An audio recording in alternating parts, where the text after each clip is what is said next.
जय जगन्नाथ। ओंकारस्य परम ब्रह्म ओं निरालंबन हरि जगन्नाथ लोकनाथ नीलादिश परहरि महर्षि कपिलाचार्य लोकचारी सुरहरि पद्म पत्र विशाख्य पद्मगर्भ परहरि जोग माया गुणारूप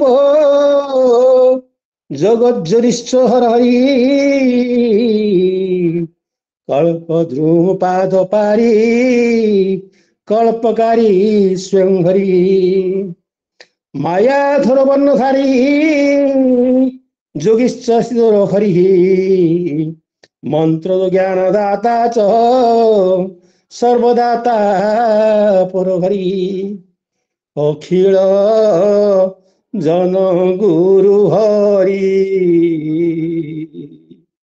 अखिल जन गुरु हरि भोनाथ शरण तोहरी भोनाथ शरण तोहरी भोनाथ शरण तोहरी। सर्वेभ्यो नमो नमः। सर्वेभ्यो नमो नमः। जय गुरु जय गुरु जय गुरु। वंदे पुरुषोत्तम वंदे पुरुषोत्तम वंदे पुरुषोत्तम। माँ खूब सुंदर सारंकर मंगलाचरण है।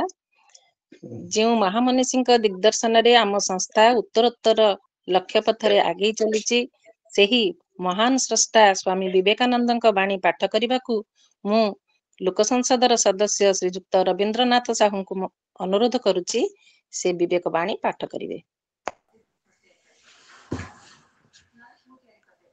प्रकृत सत्ता प्रकृत ज्ञान प्रकृत प्रेम अनंत काल पाई परस्पर संबद्ध द्वारा संयुक्त आ प्रकृत ए तीन एक एमान मध्य जोठी गोटी अच्छी अन्य गुड़िक सेटारे अवश्य थिबो।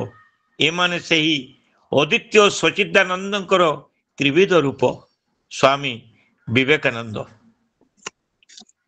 आजिर आभासी कार्यक्रम रे आम समस्तंकर अति प्रिय वक्ता प्रोफेसर डॉक्टर प्रभात रंजन महापात्र महोदय जहांकर वक्तव्य सुनिबा को आम मानक मनरे अशेष उत्कंठा थाए।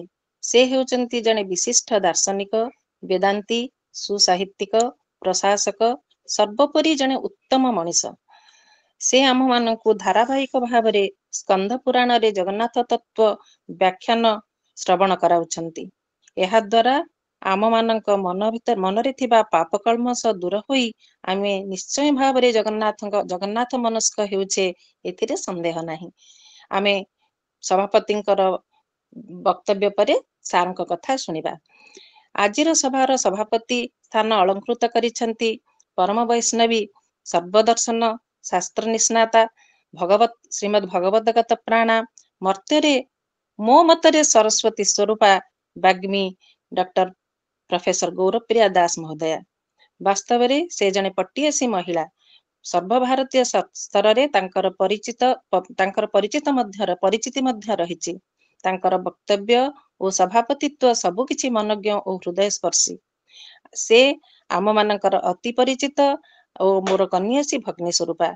मु तांकु सादर अनुरोध करुछि से वक्तांकर परिचय प्रदान पूर्वक संभाषण उपस्थापन करने को अनुरोध करिवे। Professor Gauravpriya madam. वंदिनंद ब्रजस्त्रीणां पादरेणु मभिक्नस यासां हरिकथोद्गीतं पुनापि भुवनत्र नीलाचल निवासाय नित्याय परमात्मने बलभद्र सुभद्राभ्यां जगन्नाथाय ते नमः। स्वामी विवेकानंद लोक संसद विचारधारा विभाग पुरी जिला शाखा जनजीवन श्री जगन्नाथ दर्शन 59तम ई पाठचक्र उपविषय स्कंद पुराण रे श्री जगन्नाथ दर्शन भाग 4। आजिर आलोचक प्रातस्मरणीय वेदांत विद्या विद्योतीतांतकरण प्रोफेसर प्रभात रंजन महापात्र महोदय। ଯାହାଙ୍କର ପରିଚୟ ଦେବାକୁ ଯାଇ ପ୍ରଥମେ ନିଜକୁ ଧନ୍ୟବାଦ ଦେବାକୁ ଭୁଲିବି ନାହିଁ।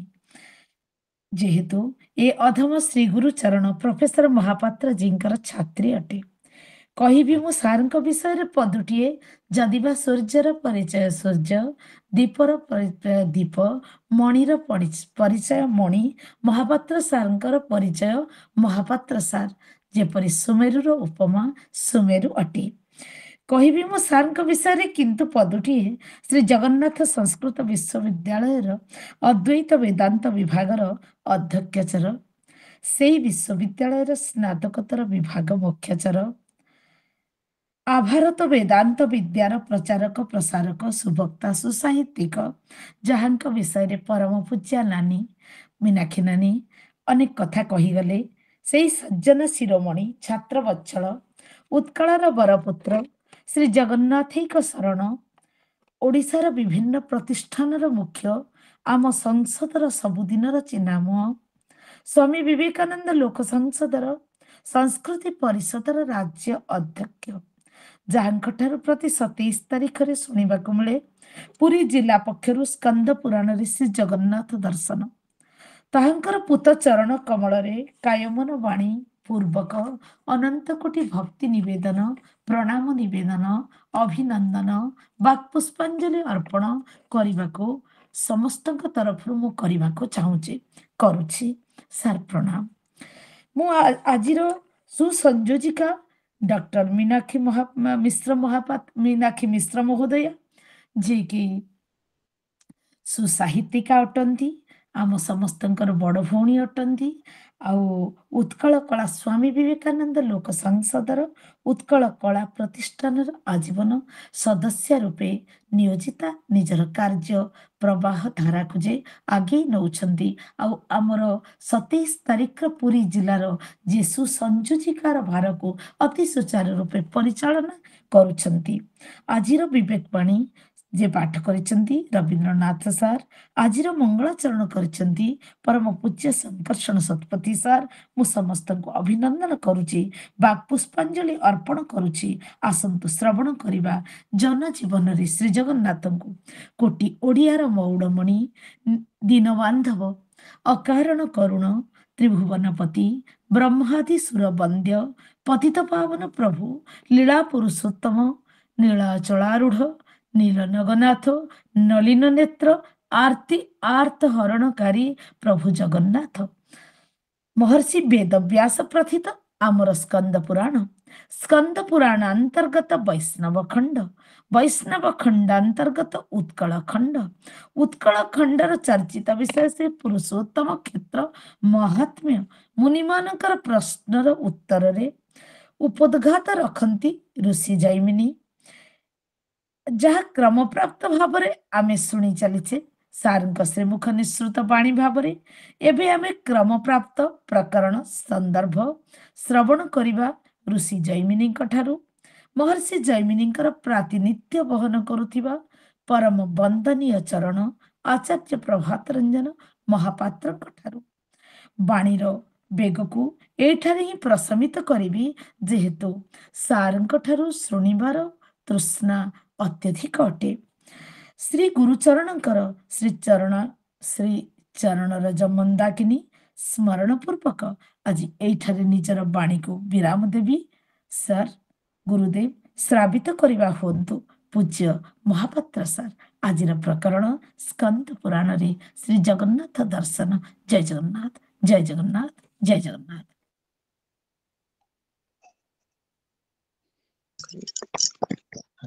हरि ओम हरि ओम हरि ओम। जगन्नाथ स्वामी नयन पथगामी भवतु मे, जगदीश जगन्नाथ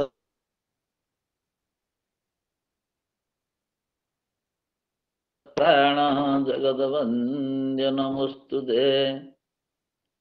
जगदानंद कंद श्री जगदानंददायक, जगन्मोहन जज्ञेश जगन्नाथ नमोस्तुते।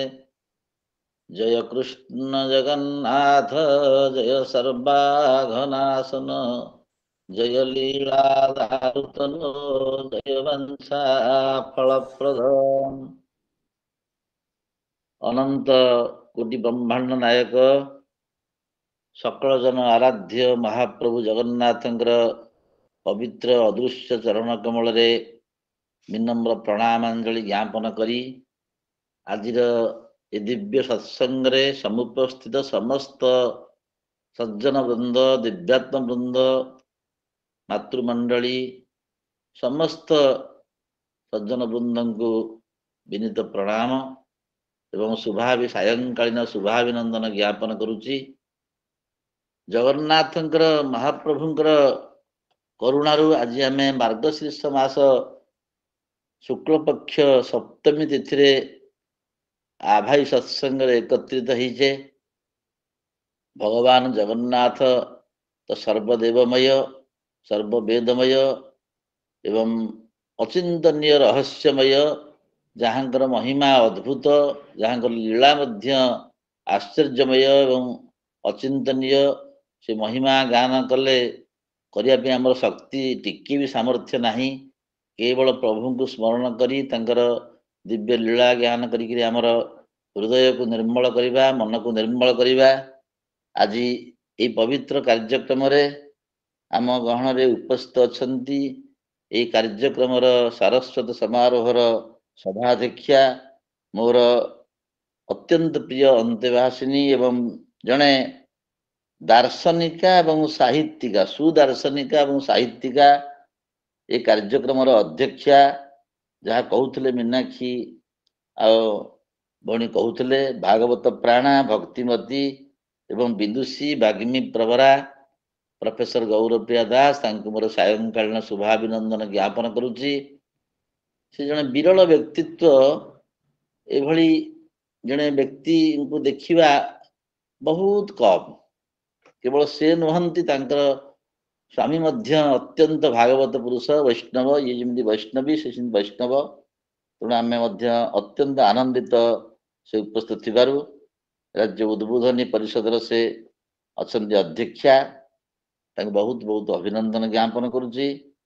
आज कार्यक्रम संयोजिका आउ थे मन पकई दूची से खाली साहित्यिका साहित्यिका और दार्शनिका आ जड़े पुरी प्रसिद्ध पंडितंकर से दौहित्री डॉक्टर मीनाक्षी मिश्र उत्कल कला प्रतिष्ठान जड़े सदस्या मोर शुभाभिनंदन ज्ञापन करुच्ची। सुंदर भाव से परिचालना संयोजना करुछंती एवं आज आम गहन रे उपस्थित अछंती आम पुरी जिला स्वामी विवेकानंद लोक संसद पुरी जिलार सभापति पूज्य सभापति आम समस्त वरिष्ठ आउ सम्माननीय डॉक्टर महेश्वर दास मोर प्रणाम निवेदन करुच्ची। एवं आज आम गहन रे उपस्थित अछंती पंडित श्री शंकरषण शतपथी जहाँ मुखरू प्रतिदिन आम शुणा कि किसी मंगलाचरण शुणा पाचु एवं मोर विनम्र प्रणाम ज्ञापन करुच्ची। एवं राज्य संगठन संपादक प्रोफेसर चित्तरंजन नायक उपस्थित अछंती एवं आज आम राज्य उपसभापति जहाँ प्रयास रे समग्र ओडिशा आज चलचंचल हो उठी विवेकानंद लोक संसद मोर कनिष्ठ भातृकल्प सकल कार्य सुदक्ष प्रोफेसर प्रलय कुमार नंद मोर शुभाभिनंदन एवं आज डॉक्टर उमाकांत पंडा महोदय उपस्थित अछंती एवं डॉक्टर रामचंद्र पलाई उपस्थित समस्त को आउ जहाँ ना उच्चारण कर समस्त को मोर शुभाभिनंदन एवं अभिवादन ज्ञापन करुच्ची। प्रकृत में जगन्नाथ महाप्रभुंकर करुणा नथिले आमे तांको कथा स्मरण करि परिबा नाही। मुजाकु हुई सदय ज्ञानता हृदय उदय अच्छे जहाकू दया करिवे से तांको कथा से कहिबे।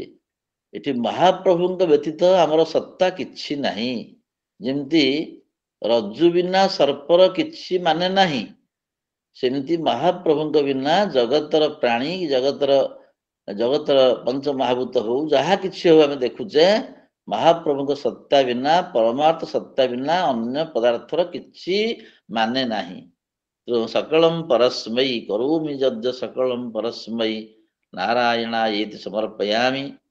मु तो बेले बेले इच्छा हुए आउ आगामी ସପ୍ତାହରେ ଯଦି ଆମେ ଟିକେ ସମସ୍ତେ ଚିନ୍ତା କରିବା, ଆଉ ମାସକୁ ତ 4ଟି ସପ୍ତାହ ଆମେ ଜଗନ୍ନାଥ ତତ୍ତ୍ୱ ଆଲୋଚନା କରୁଛେ, କିନ୍ତୁ ଗୋଟିଏ ସପ୍ତାହ, ଆଉ ମୋର ଏଇଟା ଗୋଟେ ପ୍ରସ୍ତାବ ଏବଂ ଅନୁରୋଧ, ଆମର ପ୍ରଫେସର ଗୌରବପ୍ରିୟା ଦାସ ସେ ଆମକୁ ଗୋଟିଏ ସପ୍ତାହ କହିବେ, ବାକି 3 ସପ୍ତାହ ଆମେ ଆଲୋଚନା କରିବା। ଏଇଟା ମୋର ନିବେଦନ ରହିଲା। ଆଉ ଆର ସପ୍ତାହ ଯଦି ସୁବିଧା ହୁଏ ଆମର ଗୋଟିଏ ସପ୍ତାହ ସେ ଆମକୁ ଶୁଣେଇମେ, ଟିକେ ଭାଗବତ ସାଙ୍ଗରେ ସମ୍ପର୍କ ରଖିଲା ଭଳି ଜଗନ୍ନାଥଙ୍କ କଥା କହିବେ, ଏବଂ ଟିକେ ଶୁଣିବାକୁ ମଧ୍ୟ ଭଲ ଲାଗିବ ଏବଂ ଆନନ୍ଦ ଲାଗିବ, ତୃପ୍ତି ବି ଲାଗିବ। ଏଇଟା ମୋର ଗୋଟିଏ ପ୍ରସ୍ତାବ। ମୋର ଆଉ ବିଶ୍ୱାସ ସମସ୍ତେ ପ୍ରସ୍ତାବ ନିଶ୍ଚିନ୍ତ ଭାବରେ ଅକୁଣ୍ଠ ଚିତ୍ତରେ ଅନୁମୋଦନ କରିବେ, ଏବଂ ଆମେ ଆଗାମୀ ସପ୍ତାହରେ ଥରେ ଶୁଣିବା, ତାପରେ ଅନ୍ୟାନ୍ୟ କଥା ଯାହା ଆଲୋଚନା କରିବା। ତେବେ ଯାହା ହଉ, ଗତ ଅଧିବେଶନରେ ଆମେ ଜନଜୀବନରେ ଜଗନ୍ନାଥ ଶୀର୍ଷକ ଆଜି ତ 59ତମ ଇ ପାଠଚକ୍ର, ଗତ ଆଉ 58ତମ ଆଲୋଚନା ଚକ୍ରରେ ଆମେ ସ୍କନ୍ଦ ପୁରାଣ ପୁରୁଷୋତ୍ତମ ମାହାତ୍ମ୍ୟର ପ୍ରଥମ ଅଧ୍ୟାୟର 8ମ ଶ୍ଲୋକ ପର୍ଯ୍ୟନ୍ତ ଆମେ ଆଲୋଚନା, 7ମ ଶ୍ଲୋକ ପର୍ଯ୍ୟନ୍ତ ଆଲୋଚନା କରିଥିଲେ। ଆଉ ଆଜି ଆମେ ସେଇ 9ମ ଶ୍ଲୋକ ବା 8ମ ଶ୍ଲୋକରୁ ଟିକେ ଆଲୋଚନା କରିବା। ମୋର ମନେ ହୁଏ ଯେ 8ମ ଶ୍ଲୋକ ପର୍ଯ୍ୟନ୍ତ ସରିଥିଲା, 9ମ ଶ୍ଲୋକଠୁ ଆରମ୍ଭ କରିବା। ଆଜ୍ଞା ସାର୍। ହଁ, 9ମ ଶ୍ଲୋକ ବୋଧେ, ହଁ 9ମ ଶ୍ଲୋକ ମନେ ପଡୁଛି।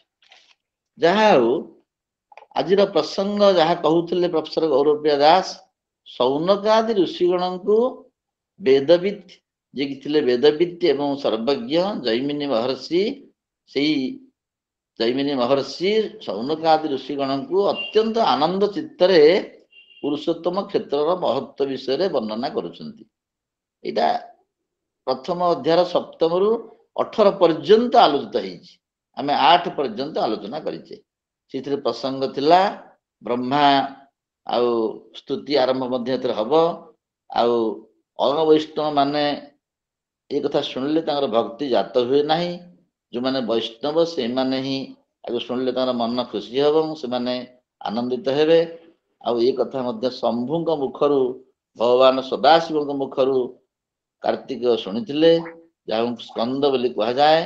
ସେଇ ସ୍କନ୍ଦ ବା କାର୍ତ୍ତିକ ଦେବସଭାରେ ଯାହା ବର୍ଣ୍ଣନା କରୁଥିଲେ, ସେ ବିଷୟ ଜୈମିନୀ ଯାହା ଶୁଣିଥିଲେ, ସେଇ କଥା ମଧ୍ୟ ବର୍ତ୍ତମାନ ଜୈମିନୀ ସନକାଦି ଋଷିଗଣଙ୍କୁ କହୁଛନ୍ତି।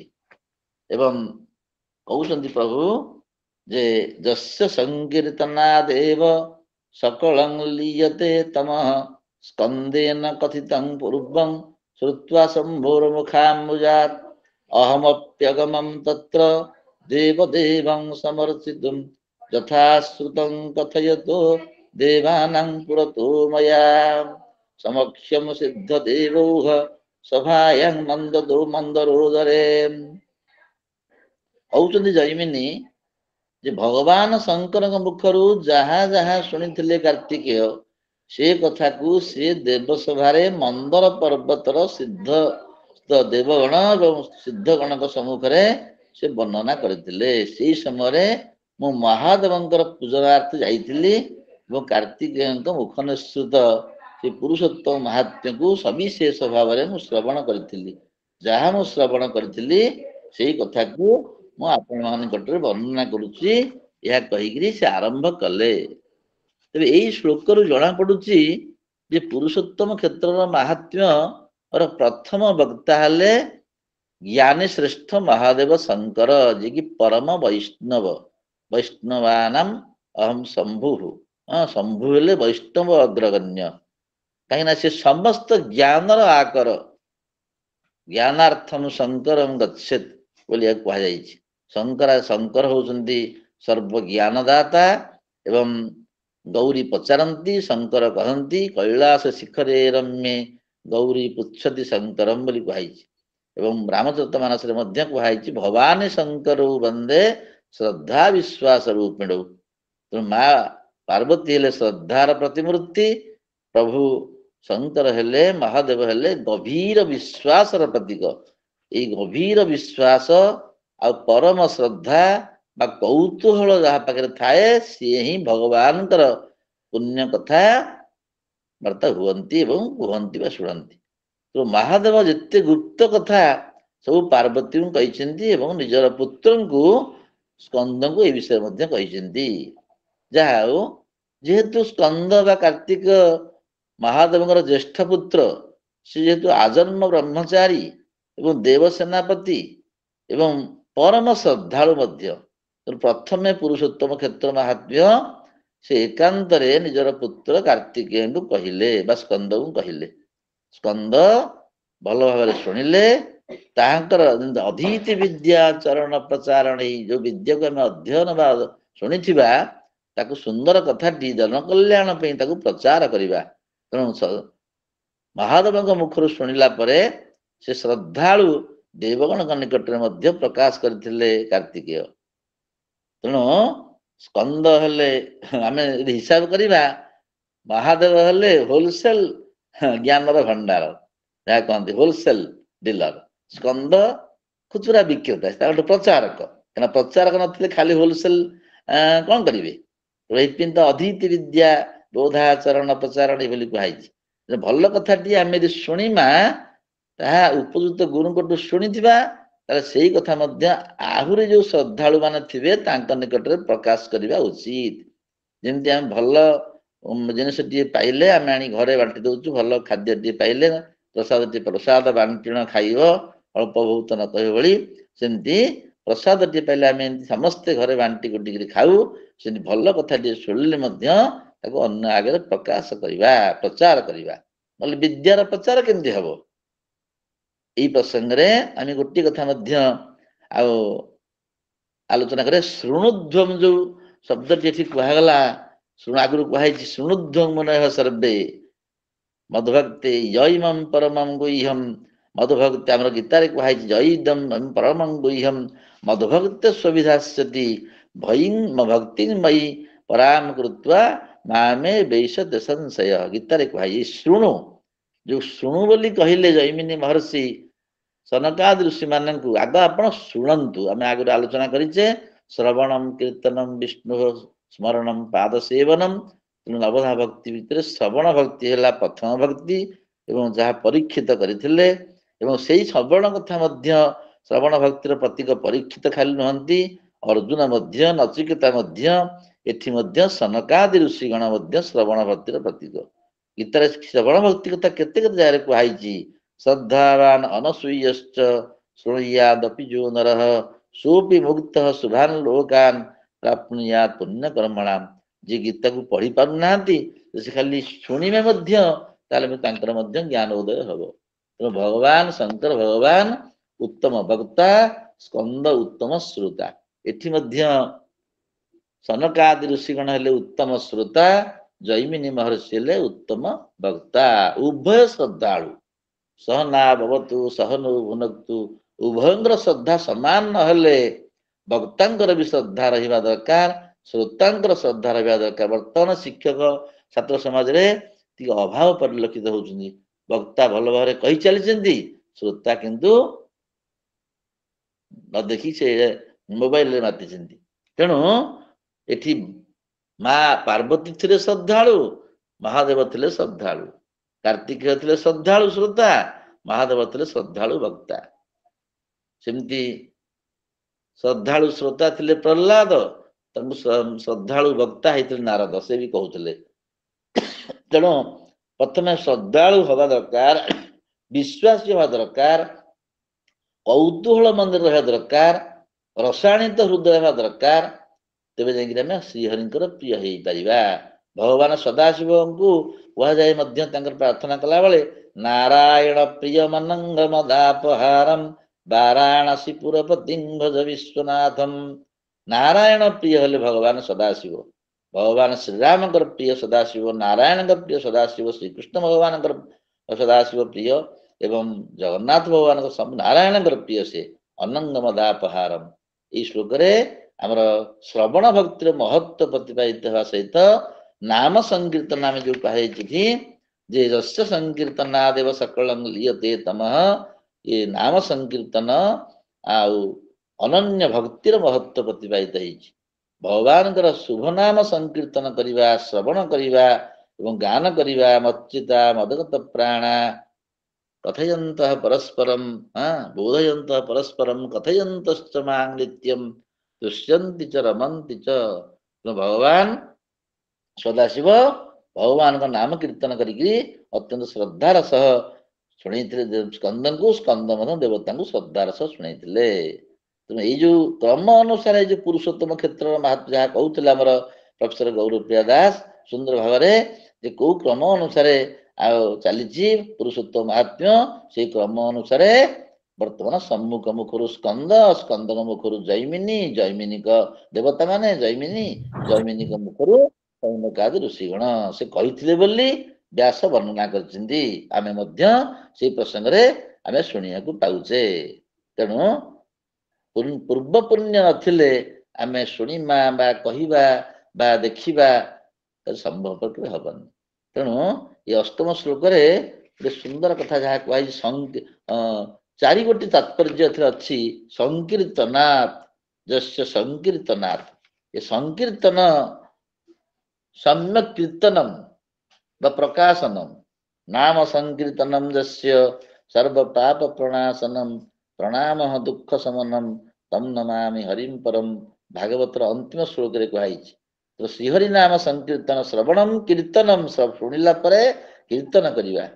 କୀର୍ତ୍ତନ ଶବ୍ଦରେ ଗୋଟେ ସୁନ୍ଦର ଅର୍ଥ ବି କରାଯାଇଛି, ଶାସ୍ତ୍ରୀୟ ଅର୍ଥ, ଯଶ ପ୍ରକାଶ କୀର୍ତ୍ତନ, ଭଗବାନଙ୍କର ଦିବ୍ୟ ଯଶକୁ ପ୍ରକାଶ କରିବା ବା ଭଗବତ ନାମ ନାମ ବୈଖର୍ଯ୍ୟା ଉଚ୍ଚାରଣ, ଭଗବାନଙ୍କର ଦିବ୍ୟ ନାମକୁ ବୈଖରୀ ବାଗ ଦ୍ଵାରା ଉଚ୍ଚାରଣ କରିବା ହେଲା ସଂକୀର୍ତ୍ତନ, ଭଗବାନଙ୍କର ଦିବ୍ୟ ନାମକୁ। ଏବଂ ଏଇ ସଂକୀର୍ତ୍ତନ କଲେ ହବ କଣ ନା, ସକଳଂ ଲିୟତେ ତମଃ, ତମଃ କହିଲେ ଅଜ୍ଞାନ, ତମଃ କହିଲେ ତମୋ ଗୁଣ, ଯାହାକି ଆମର ଜ୍ଞାନକୁ ଆବୃତ କରିଦିଏ, ଅଜ୍ଞାନ ଅନ୍ଧକାରକୁ ଦୂର କରେ ନାମ ସଂକୀର୍ତ୍ତନ। ସଂକୀର୍ତ୍ତନ ରୂପକ ତେଜ ବା ଜ୍ୟୋତି ବା ଆଲୋକ ଅଜ୍ଞାନ ଅନ୍ଧକାରକୁ ତତ୍କ୍ଷଣାତ୍ ନଷ୍ଟ କରିଦିଏ। ସୂର୍ଯ୍ୟ ଉଦୟ ହେଲେ ଯେମିତି ଅନ୍ଧକାର ଆପେ ଆପେ ଚାଲିଯାଏ, ସେମିତି ଭଗବାନଙ୍କର ଦିବ୍ୟ ନାମ ସଂକୀର୍ତ୍ତନ ହେଲେ ଅଜ୍ଞାନ ଆବରଣ ଆପେ ଆପେ ଦୂରୀଭୂତ ହେଇଯାଏ। ସେଇଥିପାଇଁ ଉପନିଷଦରେ ମଧ୍ୟ ଆମେ ପ୍ରାର୍ଥନା କରୁଥାଉ, ତମସୋ ମା ଜ୍ୟୋତିର୍ଗମୟ, ମୃତ୍ୟୁର୍ମା ଅମୃତଙ୍ଗମୟ, ସତୋ ମା ସଦ୍ଗମୟ। ଆମର ଛାନ୍ଦୋଗ୍ୟ ଉପନିଷଦ ସପ୍ତମ ଅଧ୍ୟାୟରେ ମଧ୍ୟ ବର୍ଣ୍ଣନା କରାଯାଇଛି, ତମସଃ ପାରଂ ତାରୟତି ସନତ କୁମାର, ସନତ କୁମାର ନାରଦଙ୍କୁ ଅନ୍ଧକାରର ଆରପାରିକୁ ନେଇଗଲେ, ସେ କଥା ଆଲୋଚନା ହେଇଛି ତମଃ। ତେଣୁ ସଂକୀର୍ତ୍ତନ କଲେ, ନାମ ସଂକୀର୍ତ୍ତନ କଲେ ତମଃ ଅଜ୍ଞାନ ଆପେ ଆପେ ଦୂରୀଭୂତ ହେଇଯିବ। ଆଉ ଗୋଟେ ଆମେ ଆଲୋଚନା କରିଛେ, ଆଉ ଟିକେ ଆଉ ମନେ ପକେଇବା, ଯେ ସ୍କନ୍ଦ ଆମେ କାହାକୁ କହୁନା, ଆତ୍ମଜ୍ଞାନୀକୁ ସ୍କନ୍ଦ ବୋଲି କହୁ। ଏ କଥା ଆମର ଛାନ୍ଦୋଗ୍ୟରେ କୁହାଯାଇଛି, ତମସଃ ପାରଂ ଦର୍ଶୟତି ଭଗବାନ ସନତ କୁମାର, ତଂ ସ୍କନ୍ଦ ଇତି ଆଚକ୍ଷ୍ୟତେ, ଯାହାଙ୍କ ମନରେ ଅଜ୍ଞାନ ଅନ୍ଧକାର ଯାହାଙ୍କ ମନରୁ ଦୂରୀଭୂତ ହେଇଯାଇଛି, ଯିଏ ସକଳ ପଦାର୍ଥର ରହସ୍ୟକୁ ଦିବ୍ୟ ଜ୍ଞାନ ଦ୍ୱାରା ଦେଖିପାରନ୍ତି, ଦର୍ଶନ କରିପାରନ୍ତି, ତାଙ୍କୁ ହିଁ ସ୍କନ୍ଦ ବୋଲି କୁହାଯାଏ। ତମ୍ ସ୍କନ୍ଦ ଇତି ଆଚକ୍ଷ୍ୟତେ, ଛାନ୍ଦୋଗ୍ୟ ଉପନିଷଦରେ।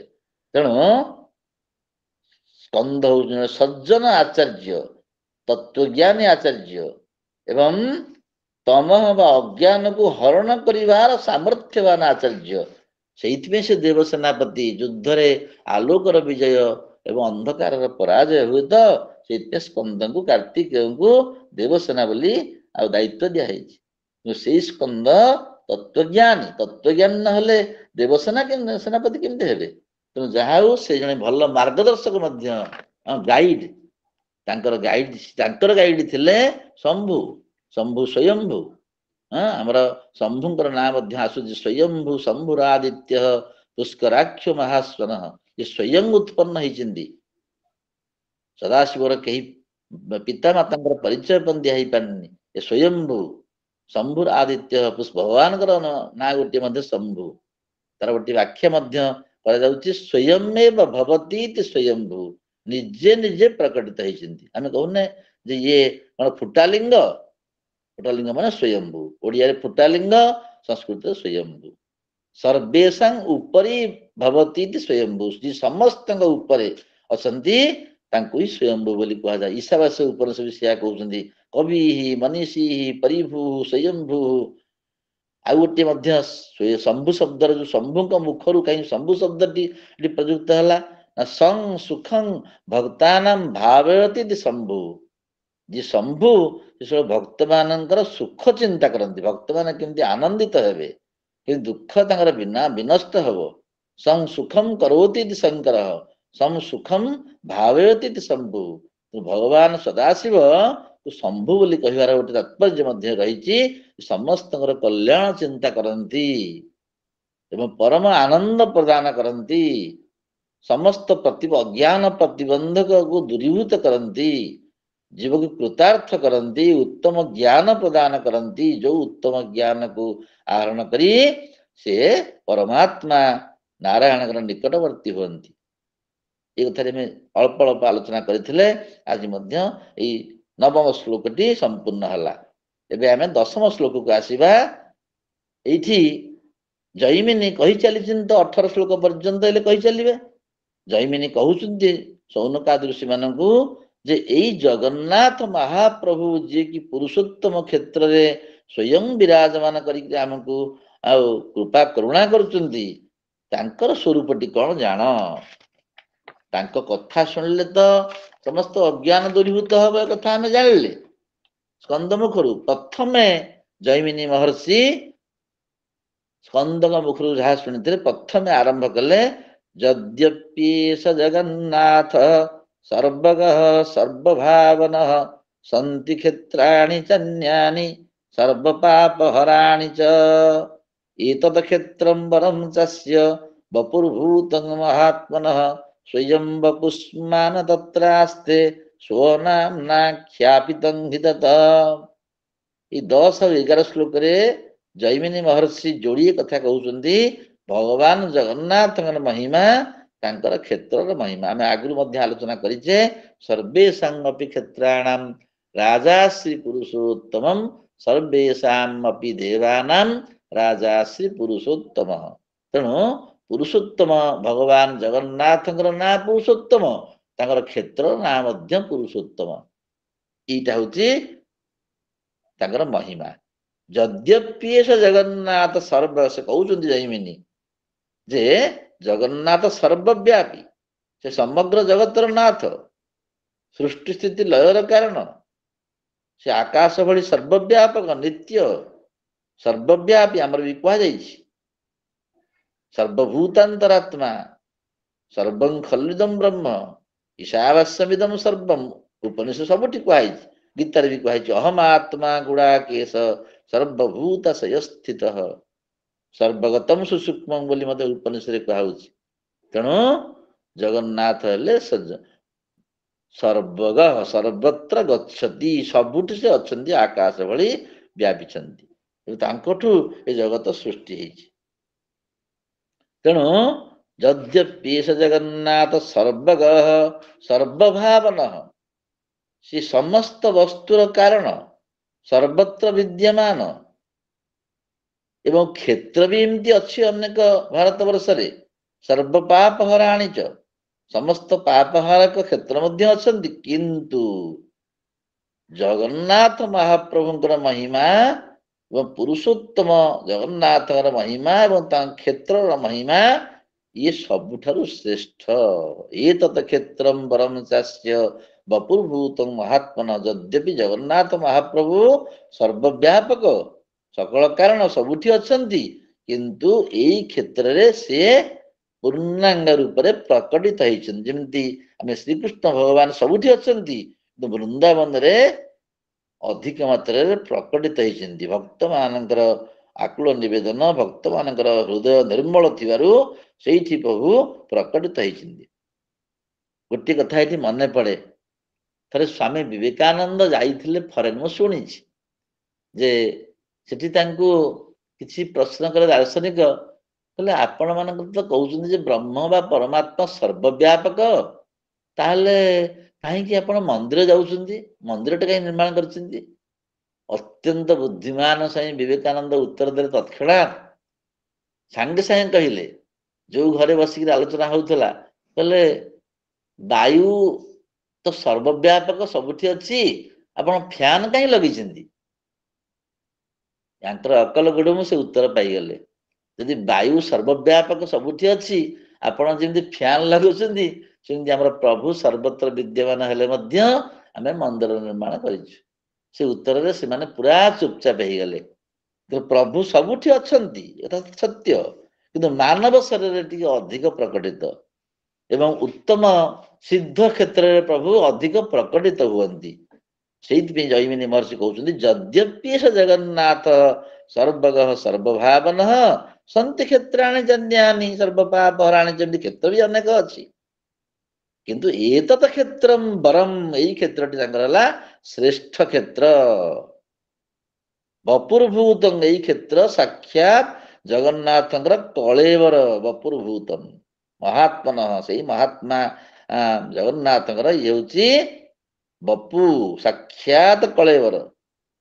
ସ୍ୱୟଂ ବପୁଷ୍ମାନ ତତ୍ର ଆସ୍ତେ, ଏଇଠି ବପୁଷ୍ମାନ ହେଇକିରି ଦାରୁ କଳେବର ଧାରଣ କରିକିରି ନିଃସ୍ୱ ନାମ୍ନା ପୁରୁଷୋତ୍ତମ କ୍ଷେତ୍ର ନାମ୍ନା ପୁରୁଷୋତ୍ତମ ଆଉ ନାମ୍ନା ଖ୍ୟାପିତଙ୍ଗିତ, ଏଇ କ୍ଷେତ୍ର ପୁରୁଷୋତ୍ତମ ନାମରେ ନାମିତ ହେଇଛି।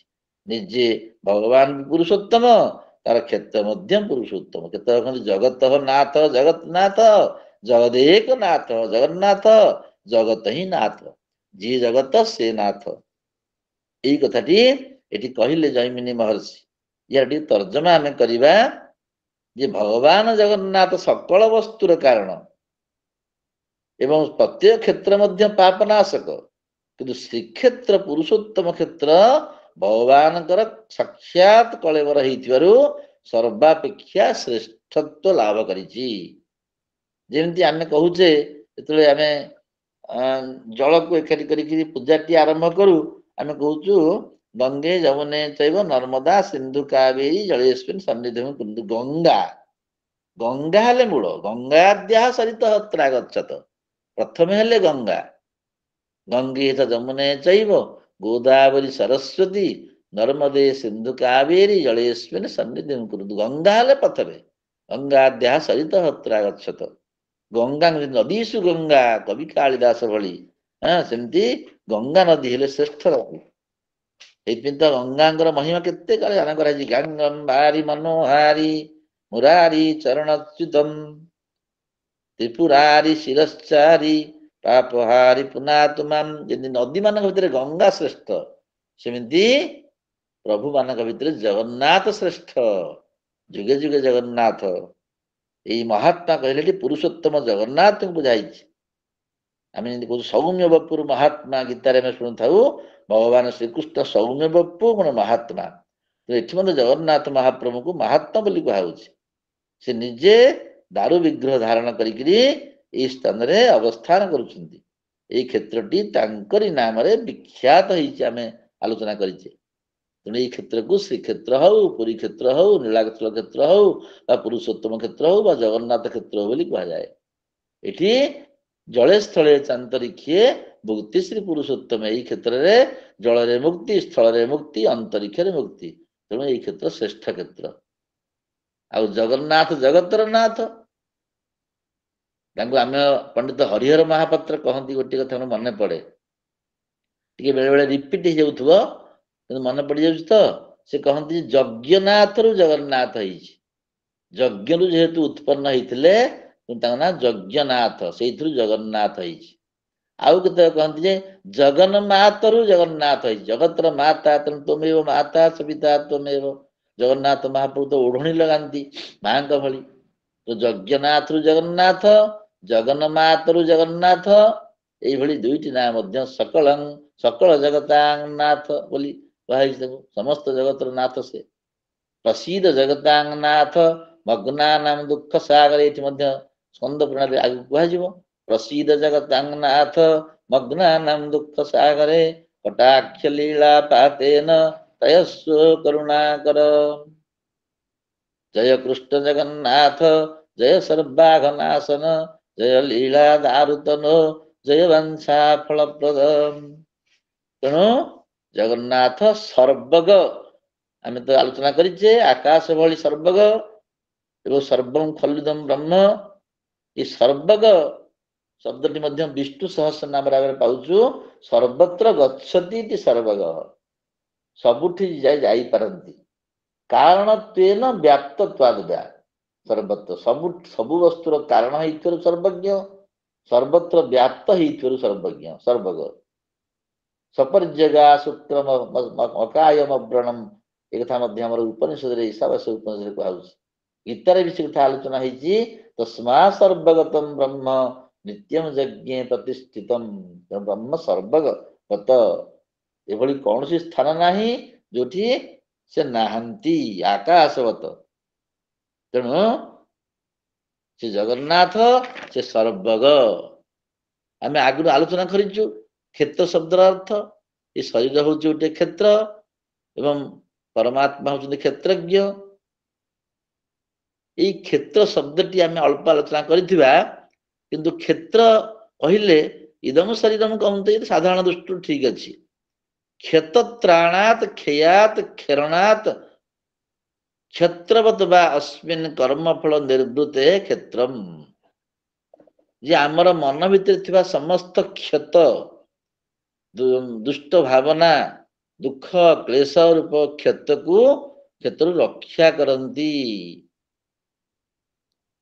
से नाटी क्षेत्र यही क्षेत्र को आसिले आमर दुख चली जाए क्षतत्राणात क्षयात क्षरणात दुखर क्षरण मध्य हो जाए आउ कौन कौन क्षरण हो जाए कर्म कर्म फल निर्वृत है कर्मर जहाँ फल सब निष्पन्न हो जाए तेणु क्षेत्र रे आम या पाऊ दुख शोकर विनाश घटे एवं समस्त कर्म फलर निष्पत्ति यही क्षेत्र रे घटे तेणु हिता ना क्षेत्र बोली कही तेणु तत्क्षेत्र जादृग जद्विकारी कही आम आ साड़ू जीवान बेसी तेणु क्षेत्र हाँ ये शरीर पंचकोश युक्त अन्नमय प्राणमय मनोमय विज्ञानमय आनंदमय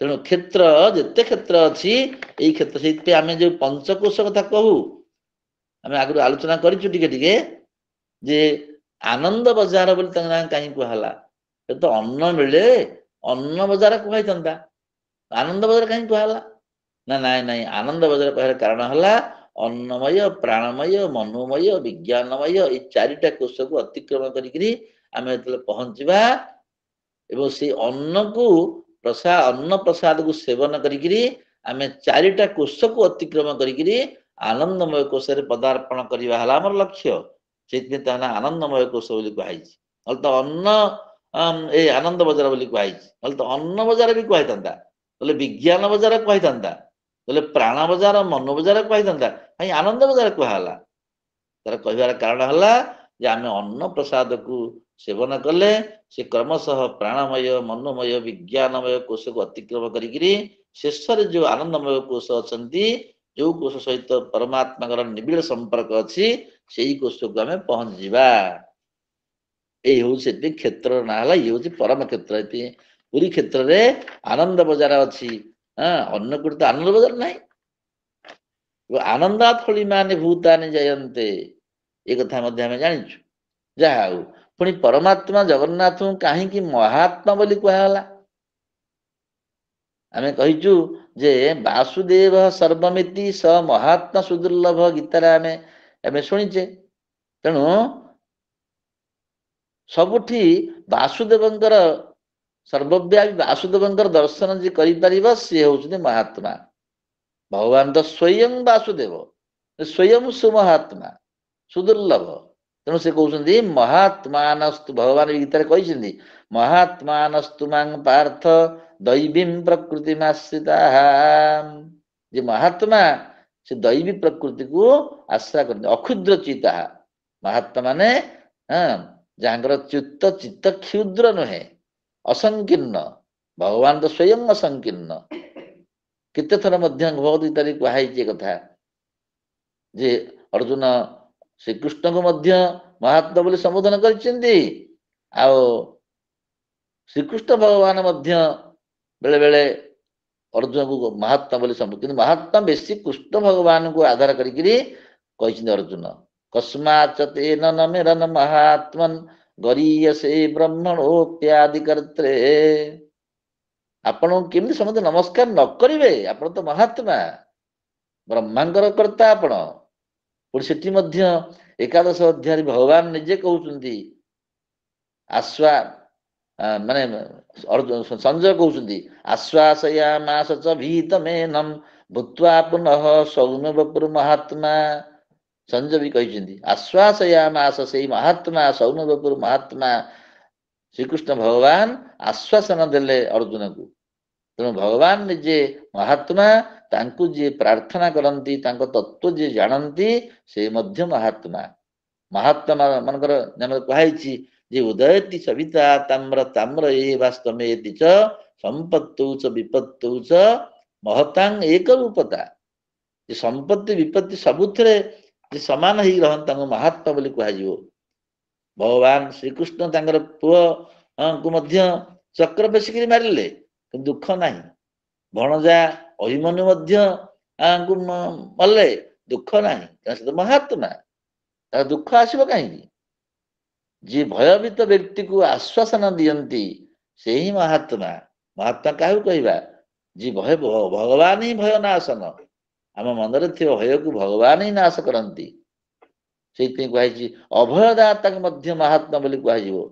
ଯେ ଲୋକରକ୍ଷଣ ତତ୍ପର, ଜଗତର ପାଳକ, ପରମ ଦୟାଳୁ, ପରୋପକାର ନିରତ, ତାଙ୍କୁ ହିଁ ମହାତ୍ମା ବୋଲି କୁହାଯାଏ। ତ ମହାପ୍ରଭୁ ନିଜେ ମହାତ୍ମା ହେବେନି, ଆଉ କିଏ ହେବେ? ସେ ନିଜେ ମହାତ୍ମା, ଦିବ୍ୟ ଦାରୁବକୁ ଧାରଣ କରିଛନ୍ତି। ଏଇ କ୍ଷେତ୍ରର ନାମ ପୁରୁଷୋତ୍ତମ, ମହାପ୍ରଭୁଙ୍କର ନାମ ମଧ୍ୟ ପୁରୁଷୋତ୍ତମ।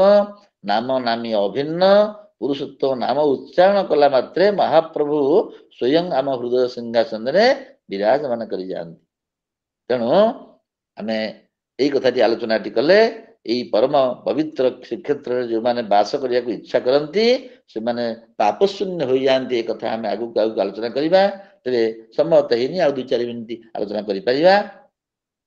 କହୁଛନ୍ତି ଜୈମିନୀ ମହର୍ଷି କରୁଛନ୍ତି, କହିସାରିଲେ ଯେ ଏତତ୍ କ୍ଷେତ୍ରଂ ବରଂ ଚାସ୍ୟ ବପୁର୍ଭୂତଂ ମହାତ୍ମନଃ ସ୍ୱୟଂ ବପୁଷ୍ମାନ୍ ତତ୍ରାସ୍ତେ ସ୍ୱନାମ୍ନା ଖ୍ୟାପିତଂ ହି ତତ୍। ନିଜ ନାମରେ ଖ୍ୟାପିତ ହେଇଛି। 12 নম্বର ଶ୍ଲୋକରେ ଜୈମିନୀ କହୁଛନ୍ତି ତତ୍ର ଯେ ସ୍ଥାତୁମି, ସେଇ ପୁରୁଷୋତ୍ତମ କ୍ଷେତ୍ର କଥା କହୁଛନ୍ତି, ତତ୍ର ଯେ ସ୍ଥାତୁମିଚ୍ଛନ୍ତି ते सर्वेऽपि हताङ्गसः किं पुनः तत्र तिष्ठन्तो जे पश्यन्ति गदाधरम्। हे ସୌନକାଦି ଋଷିଗଣ, ସେଇ ପବିତ୍ର ପୁରୁଷୋତ୍ତମ କ୍ଷେତ୍ରରେ ଯେଉଁ ବ୍ୟକ୍ତି ଅବସ୍ଥାନ କରିବାକୁ ଇଚ୍ଛା କରନ୍ତି, ଯାଆନ୍ତି ନ ଯାଆନ୍ତି ଅଲଗା କଥା, ଖାଲି ଇଚ୍ଛା କରନ୍ତି, ତାଙ୍କର ସକଳ ପାପ ବିନଷ୍ଟ ହେଇଯାଏ। ଖାଲି ଇଚ୍ଛା କରିବା ମାତ୍ରେ। ଯେଉଁ ଭାଗ୍ୟବାନ ବ୍ୟକ୍ତି ଏଠି ବାସ କରନ୍ତି ଏବଂ ଗଦାଧର ଜଗନ୍ନାଥଙ୍କର ଶ୍ରୀମୂର୍ତ୍ତି ଦର୍ଶନ କରନ୍ତି, ସେମାନଙ୍କ ସୌଭାଗ୍ୟ ବର୍ଣ୍ଣନାତୀତ। ଯେଉଁମାନେ ଖାଲି ଭାବନ୍ତି, କୋରାପୁଟରେ ଥାଇକି ଭାବିଲେ, ଆମେରିକାରେ ଥାଇ ଭାବିଲେ ପ୍ରଭୁ ମୁଁ ତମ ଦର୍ଶନ କରିପାରିନି, ଦର୍ଶନ କରିବି, ସେ ପାଇଗଲେ ଫଳ ସେଠି। ଆଉ ଯେଉଁମାନେ ସାକ୍ଷାତ ଆସି ଦର୍ଶନ କରନ୍ତି ତାଙ୍କର ତ ସୌଭାଗ୍ୟ ବର୍ଣ୍ଣନାତୀତ। ଏ କଥା କହୁଛନ୍ତି। ଏ ପବିତ୍ର କ୍ଷେତ୍ରକୁ ଆସିବା, ଏ ଆସିବା ପାଇଁ ରହିବା, ଆସିବା ପାଇଁ ଚିନ୍ତା କରିବା ମାତ୍ରେ, ଆସିବା ଦୂରର କଥା, ରହିବା ଦୂରର କଥା, ଖାଲି ଚିନ୍ତା କରିବା ମାତ୍ରେ ମଧ୍ୟ ଭଗବାନ ତାଙ୍କ ହୃଦୟ ଭିତରେ ପ୍ରବେଶ କରି ଯାଆନ୍ତି।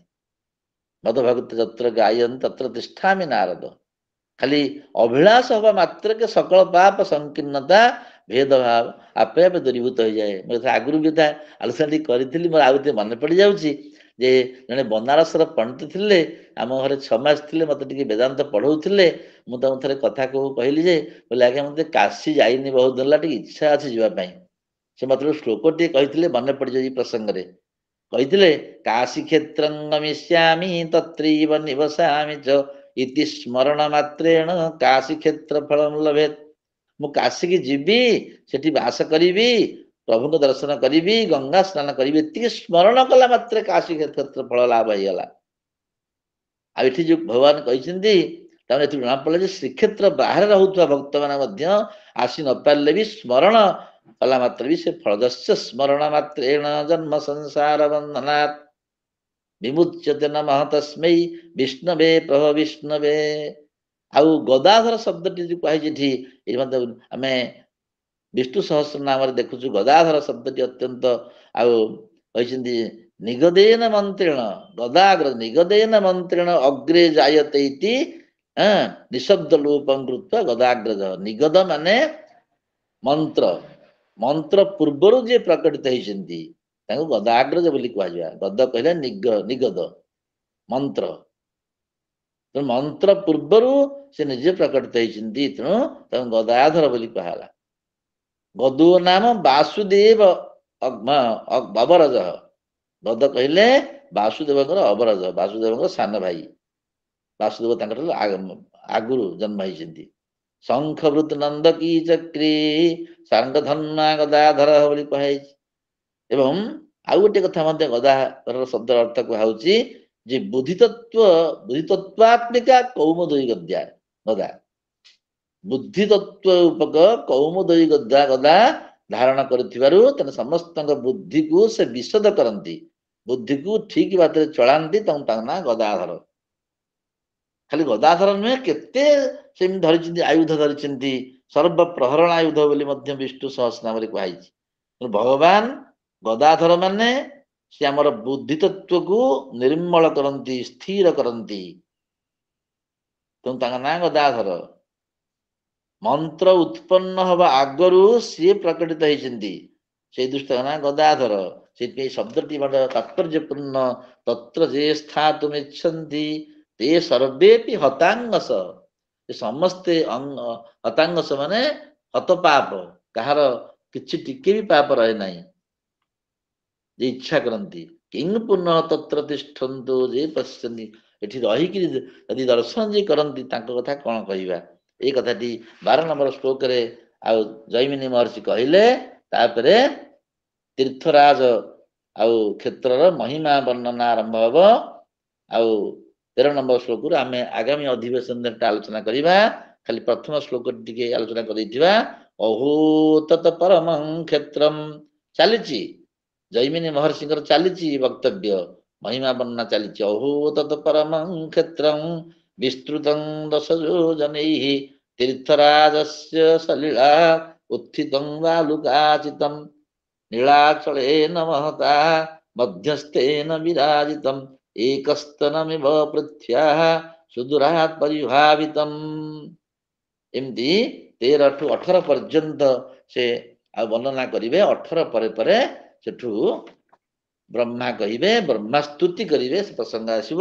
ଆଉ ଗୋଟିଏ ଅଧିବେଶନ ପରେ ଆମର ବ୍ରହ୍ମାଙ୍କର ସ୍ତୁତି ଆରମ୍ଭ ହବ।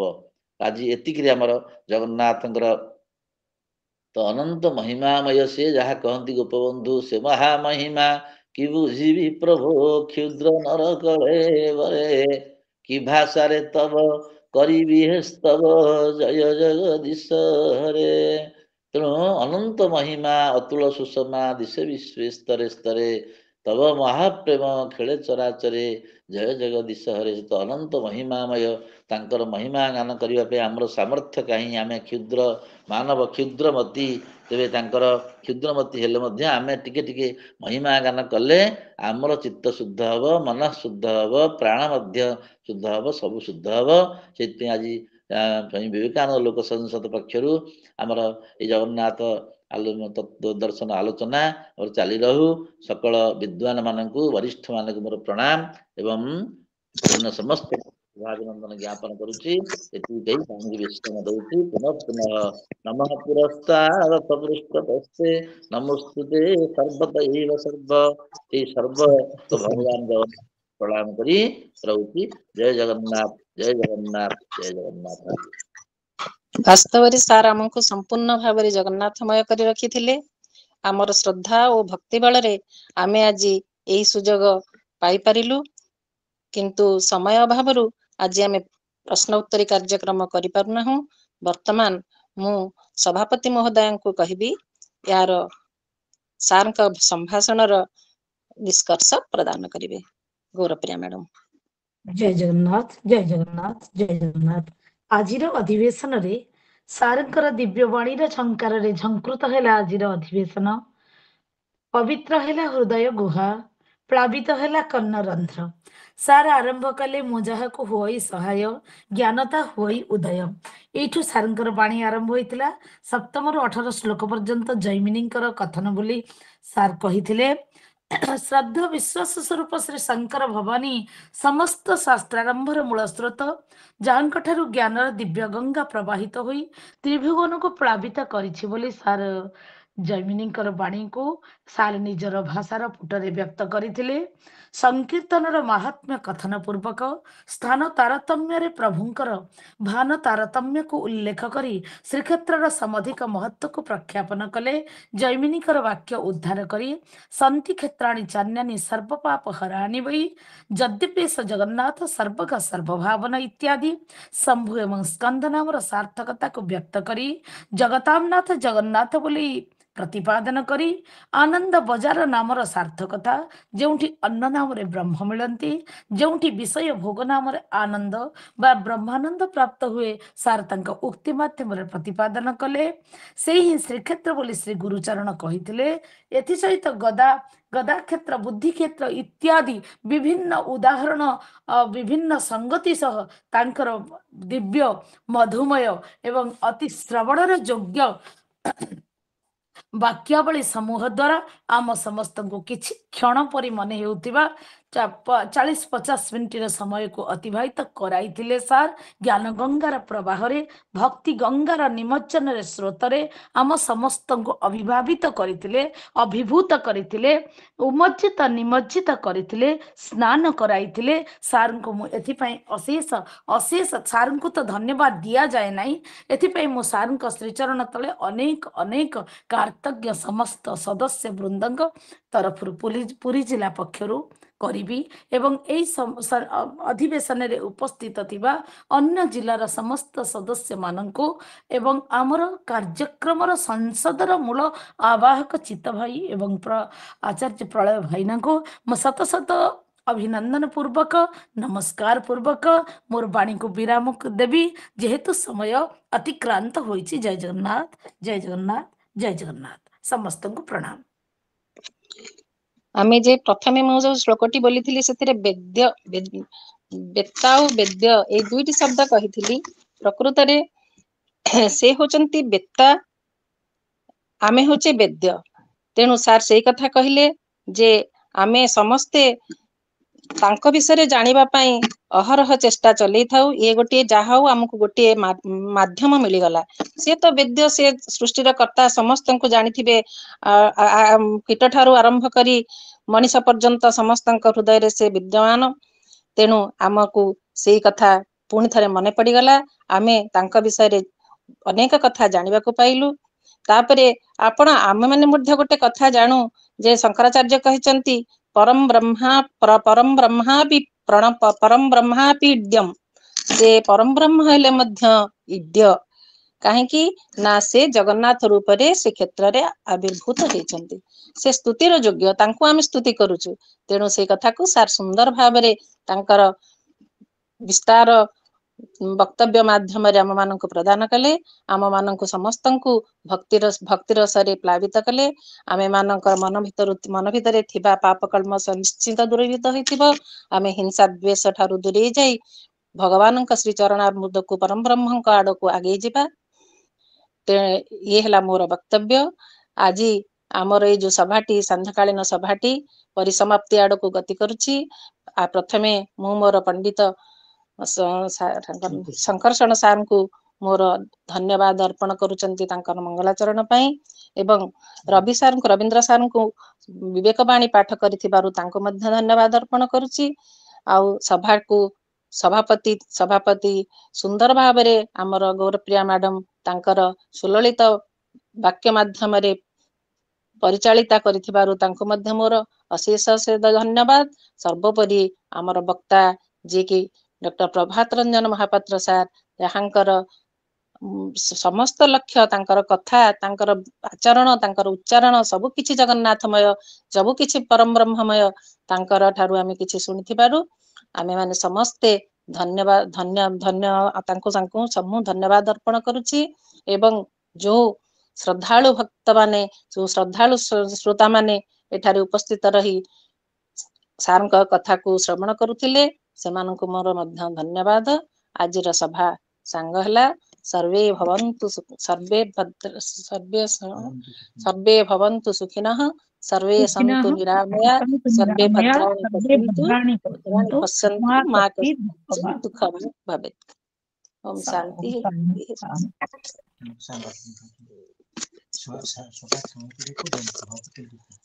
वर्तमान मु सभा संग करबा पई सभापति महोदय को कहूची से सभा संग करंतु।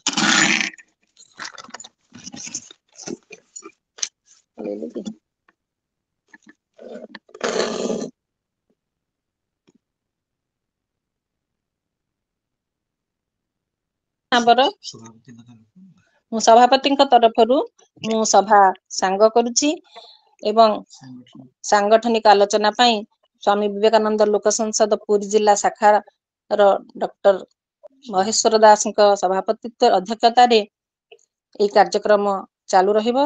तेणु एथिरे समस्त सदस्य और केंद्रीय सदस्य माने उपस्थित रहिबा पई मु अनुरोध करूची। चलंतु सभा आरंभ करिया। जय जगन्नाथ। आजिर सभारे आम जहाँ शुणिले आनंद बजार कथा प्रभात सुंदर भाव में गोटे पर गोटे उदाहरण दे एक्सप्रेस भाया कही चली आम श्रवण शक्ति ताकू रिसीव कर मथा भितर रखुला से वैष्णव अग्नि जो आमर मणिपुर चक्र अच्छा आनंद बजार केमती उत्पत्ति होती आनंद एकदम चार्टा कोशु को क्रॉस करी से विषय विस्तृत भाव में बुझी आउ थे धन्यवाद। तेरे आमर सांगठनिक सभापी मु अनुरोध करी गौरवप्रिया मैडम को आज अध्यक्षता कर बड़े सुंदर भाव से आमको बुझाते सी टिके से विषय आरंभ